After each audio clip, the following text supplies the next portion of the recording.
Semester 3 का chapter number 5 पढ़ने वाले हैं, न्याय, प्रक्रियात्मक और मूल्य, रोल्स और उनके आलोचक, ये पढ़ने वाले हैं। इसमें हम न्याय के बारे में कौन कौन से प्रक्रियात्मक न्याय कौन सा है, तात्विक न्याय, और सबसे मेन इसमें रोल्स के न्याय के सिद्धांत पढ़ने वाले हैं कि रोल्स ने न्याय का सिद्धांत क्या दिया था और उनकी आलोचना किस बात पे हुई थी। तो न्याय, न्याय क्या है?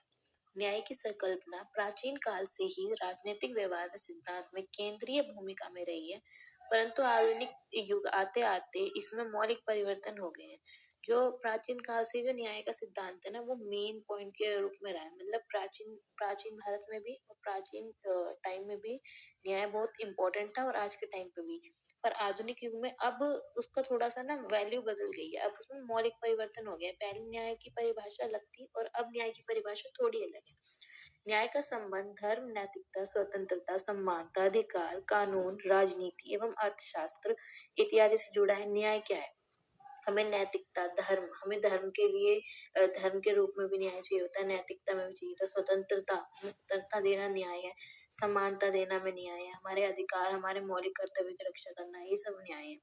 राजनीतिक सिद्धांत की अन्य अवधारणाओं की तरह न्याय को भी परिभाषित करना सरल नहीं है, क्योंकि विभिन्न विभिन्न कालखंडों एवं सामाजिक परिस्थितियों में भिन्न भिन्न दार्शनिकों द्वारा न्याय की भिन्न भिन्न अवधारणा प्रस्तुत की गई है।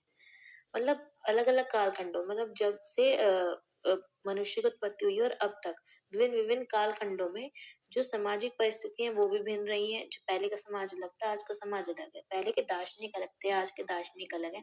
तो उन्होंने न्याय की जो परिभाषा है ना, वो भिन्न भिन्न दी है। पहले के दार्शनिकों ने अलग दी है, अब के दार्शनिकों ने अलग दी है। पहले की परिस्थितियों में अलग थी, अब अलग है।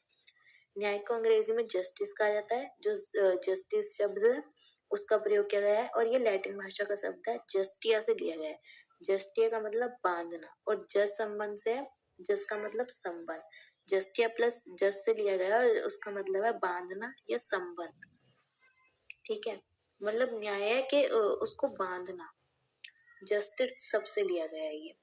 फ्रांसीसी क्रांति के समय से आधुनिक उदारवादी समाज स्वतंत्रता, समानता तथा बंधुता को 3 सर्वोच्च मूल्यों के रूप में मान्यता देता है।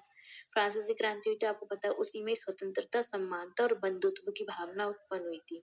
ये सर्वोच्च मूल्य है हमारे फ्रांसीसी क्रांति के समय से ही।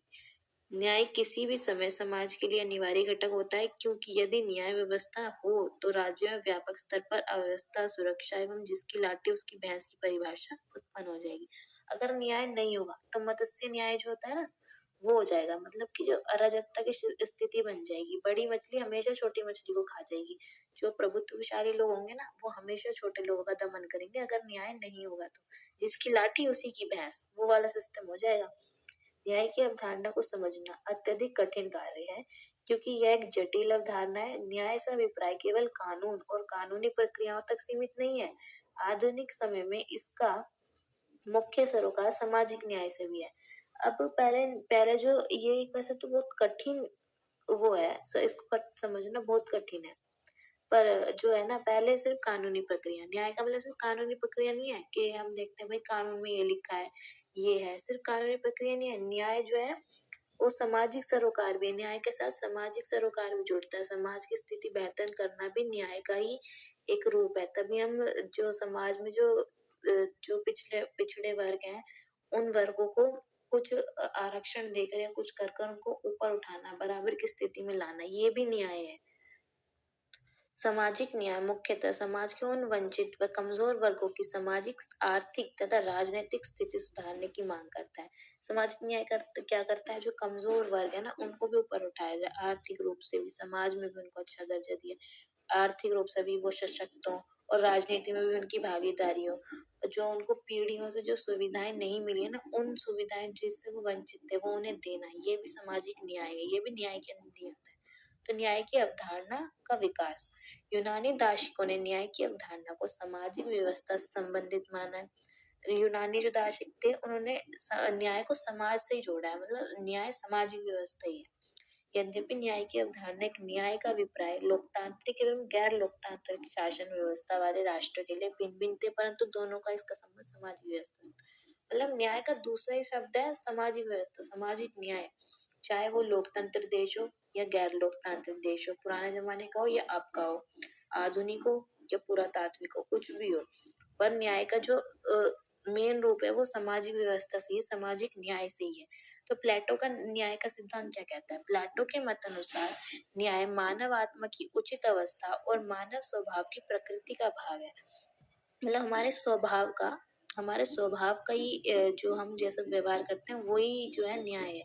न्याय का अर्थ क्या है? मनुष्य अपने उन सभी कर्तव्यों की पूरी ईमानदारी से पालन करे जिसका पालन समाज के प्रयोजनों की दृष्टि से किया जाना आवश्यक है। मतलब न्याय वही है, हम अपना जो कार्य है उसको पूरी ईमानदारी से करें, किसी के साथ भेदभाव कुछ न करें, सब समान रूप से कार्य करें। और जो हमारे समाज में जो हमारे कार्य करने के लिए आवश्यक है, जो हमें कार्य दिए गए हैं, वो कार्य का हम भली भांति काम करें, वही न्याय है। व्यक्तियों की योग्यता अनुसार समाज एवं राज्य उनके लिए कर्तव्यों एवं धर्मों का निर्धारण करते हैं, उनका यथावत पालन करना ही न्याय है, स्वधर्म पालन है। न्याय क्या है? स्वधर्म पालन, मतलब जो हमारे कार्य हैं वो उनका पालन करना ही न्याय है। हमारे कार्यों में क्या है? ईमानदारी, मानवता, यही सब तो है। तो यही न्याय है। अगर हम ईमानदारी से अपना कार्य करेंगे, मानवता में रहेंगे, सबको समान मानेंगे, तो हम क्या कर रहे हैं? न्याय। अरस्तु का न्याय सिद्धांत क्या है? अरस्तु ने न्याय के सिद्धांत को दो तरह से बांटा है, सामान्य न्याय और विशेष न्याय। सामान्य न्याय में क्या है? सामान्य न्याय से आशय है सामाजिक नैतिकता से। अरस्तु ने सामान्य न्याय के लिए संपूर्ण साधुता शब्द प्रयोग किया है। साधुता मतलब जो आशय, इसका उसका आशय है पड़ोसी के प्रति किए जाने वाले भलाई के सभी कार्यों से, अच्छाई के सभी कार्य, सभी सद्गुणों को अरस्तु ने सामान्य न्याय समझा है। मतलब ईमानदारी, झूठ न बोलना, सद्गुण जो भी है उन सबको न्याय माना, सामान्य न्याय। अपने पड़ोसी के साथ भलाई का कार्य करना, वो क्या है? सामान्य न्याय। मतलब आसपास के लोगों के साथ हमें अच्छे से व्यवहार करना, उसको उसने सामान्य न्याय बोला है। और विशेष न्याय में क्या है? विशेष न्याय में मनुष्य को अन्य मनुष्यों के साथ उचित एवं समान व्यवहार करने की प्रेरणा देता है। इस न्याय को वे अनुपातिक समानता के अर्थ में लेते हैं। इसका अभिप्राय यह है कि जिस व्यक्ति को जो मिलना चाहिए उसकी प्राप्ति उस कोटि में आती है। मतलब इसमें क्या है? जो व्यक्ति को जो मिलना चाहिए उसकी प्राप्ति, मतलब कि अगर हम हमारे पास न्याय देखना है कि वो वस्तु किसकी है, मान लो जमीन का हुआ है कि वो जमीन किसकी है, तो वो जिसके हक में आती है उसको मिलना। ये कोई भी चीज हो, वो जिसके हक में आती है उसको मिलना, वो जिसकी है उसको मिलना, उसकी प्राप्ति इस कोटि में आती है विशेष न्याय में। और सामान्य न्याय में आती है अच्छाई की भावना, ईमानदारी, सामान्य सद्गुण की भावना, ये सब सामान्य न्याय में आते हैं। तो न्याय के विविध आयाम क्या है? तो न्याय के विविध आयाम है। न्याय का कानूनी आयाम, पहले तो कानून व्यवस्था बनानी है। न्याय का कानूनी न्याय का संबंध उन सिद्धांतों एवं कार्य विधियों से है जो किसी राज्य कानून द्वारा निर्धारित होती है। कानूनी न्याय क्या? उन न्यायों से है ना, उन कार्य विधियों से, उन कार्यों से है उस राज्य के कानून द्वारा निर्धारित होते हैं। जो वो राज्य जो कानून बना रहा है उनके द्वारा निर्धारित होने वाली कार्य विधि से है जो न्याय है। मतलब जो कानून बना रहा है जो राज्य, वो है कानूनी न्याय। तो ऐसी व्यवस्था न्याय कहलाती है। कानून संबंधी व्यक्तियों के लिए समान और निष्पक्ष हो, सभी लोगों के लिए समान और निष्पक्ष हो कानून, परंतु कुछ परिस्थितियों को छोड़ के, जैसे कि जो हम क्या करते हैं, न्याय हमें सबको समानता और स्वतंत्र दी गई है, हम सब सामान्य है, तो फिर आरक्षण क्यों मिलता है, रिजर्वेशन क्यों मिलता है? अगर हम सब एक हैं, तो वही विशेष परिस्थितियां, मतलब उन वर्गों को भी ऊपर उठाना, वो सामाजिक न्याय के अंदर आता है। तो वो भी कानून बना के ही हो सकता है, तो वो कानूनी न्याय के अंदर आया है। तो न्याय का राजनीतिक आयाम क्या है? राजनीति से क्या जुड़ा हुआ है? राजनीतिक न्याय से तात्पर्य बिना किसी भेदभाव के प्रत्येक व्यक्ति को राज्य सत्ता में हिस्सेदारी मिलना। मतलब हम किसी के भी साथ भेदभाव न करें, सबको राजनीति के अंदर, शासन के अंदर समान भागीदारी मिले, वो भी अपना प्रतिनिधित्व कर सके। न्याय के राजनीतिक आयाम का संबंध उन वास्तविक नीतियों से है जिसके द्वारा राजनीतिक प्रक्रिया न्याय के आदर्शों को उपलब्ध कराती है। मतलब कौन बनाता है कानून? ऊपर हमने कानूनी आयाम तो पढ़े, कौन बनाता है? राजनीति तो बढ़ाती है। जो लोग चुनकर, हम राजनीति में जो लोग चुने जाते हैं वही लोग तो कानून बनाते हैं। तो वही है, उन लोगों को उसमें भागीदारी देना, वो भी वो आता है राजनीतिक न्याय के अंदर। सबको सामान्य वोट, सबको सामान्य मताधिकार मिलना, ये सब भी इसी के अंदर आता है। फिर है सामाजिक न्याय। सामाजिक न्याय तो यही है, कमजोर वर्गों की सामाजिक आर्थिक स्थिति को सुधारना। सामाजिक न्याय से तात्पर्य ऐसी संकल्पनाओं से है जो जन्म, जाति, धर्म, लिंग के आधार पर भेदभाव को रोकने के लिए प्रयासरत है। मतलब सामाजिक न्याय क्या है? किसी भी इंसान के साथ किसी भी तरह का जन्म, जाति, धर्म, लिंग, किसी भी तरह से कोई भेदभाव नहीं हो, उसको हम सामाजिक न्याय कहते हैं। ताकि राष्ट्रीय संसाधनों एवं संपदा का समान रूप से वितरण हो सके, ताकि जो हमारे सामाजिक संसाधन है, जो संसाधन हमें मिले, जैसे संसाधन क्या, शिक्षा लेना भी एक संसाधन है, मिले, सामान्य रूप से उनका वितरण हो सके, वो सामाजिक न्याय के अंदर आता है। न्याय का आर्थिक आयाम। आर्थिक न्याय से तात्पर्य आर्थिक शोषण का अंत है।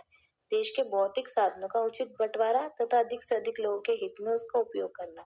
जो संसाधन हमें मिले, एक तो उनका शोषण नहीं होना चाहिए, और जो संसाधन मिले उनका बंटवारा सही तरीके से हो, मतलब सब समुदायों को, सबको कॉलेज जाने का हक हो, शिक्षा लेने का हक हो, स्वास्थ्य संबंधी सुविधाएं सबके लिए खुली हो, सबको मिला जाए, और आर्थिक रूप से उन्हें समान अवसर प्राप्त हो कमाने के लिए, सब चीज के लिए।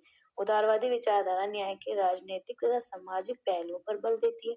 वहीं मार्क्सवादियों और समाजवादियों का मत है कि समाज में अमीर गरीब के आधार तथा समाज के वर्ग विभाजन को समाप्त किए बिना आर्थिक न्याय की कल्पना नहीं की जा सकती। उदारवादी क्या कहते हैं कि जो अमीर गरीब की जो खाई है, इसको समाप्त किए बिना, ये जो विभाजन है इसको कम किए बिना आर्थिक न्याय तो संभव ही नहीं है। आर्थिक न्याय कैसे मिलेगा अगर उदारवाद की विचारधारा रहेगी तो। राजनीति सामाजिक पहलुओं पर बल देती है, क्योंकि ये तो बोलती है। अब ये उदारवादी में क्या है कि जो सबको समान मिलना चाहिए, पर जो उसका हक है वो उसको मिलना चाहिए, वो जितना कमा सकता है, जितनी उसकी मेहनत है वो उसको मिलनी चाहिए।